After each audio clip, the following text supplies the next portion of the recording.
Wow, sure. We were still busy swimming, and it was the next moment just hippos and crocodiles and things all over the place. My hair is still a bit wet, so um, here I am. You know, we had to take a quick trip to the emergency room. There's nothing sobering one up like visiting an emergency room. And you know, when you're sitting there in the corridors and you realize that an emergency room visit can change to an extensive stay in hospital, that's when you start with your panic stations. I was quite amazed on how many advice was given to people sitting around you in the corridors of the hospital. It is very important that you know and understand that each person is different. One thing that I've learned, and this is not the financial planner talking here, this is experience talking. We are different from animals. Yes, we stay in a city jungle and in a very modern jungle, but we are not animals, and we like to go to hospital to fix ourselves up, and it can be very, very expensive. So, a couple of tips, guys. It's time for holidays, it's time to get all your things ready, but it's also time to look at your medical aid plans for next year.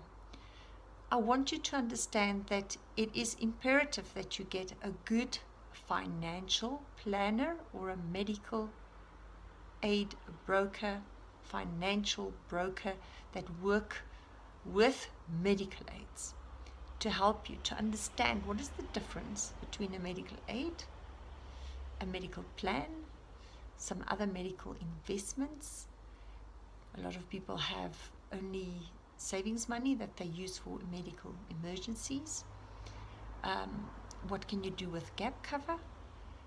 And also the typical plans that you can find within your medical aid.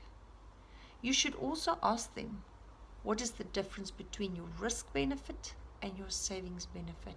And what will be paid from which portion at what stage?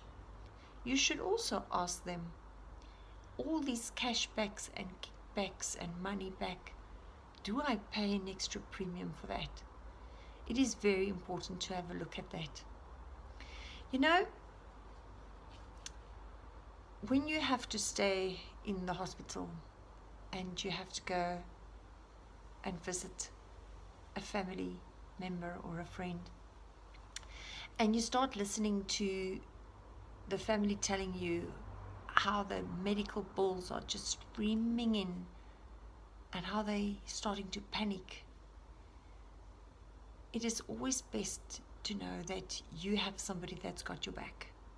So it's got to be a good medical insurance company that understand where you're coming from and they understand what will be your specific needs. So please, guys, make sure you go to the right people to help you with this. Good night.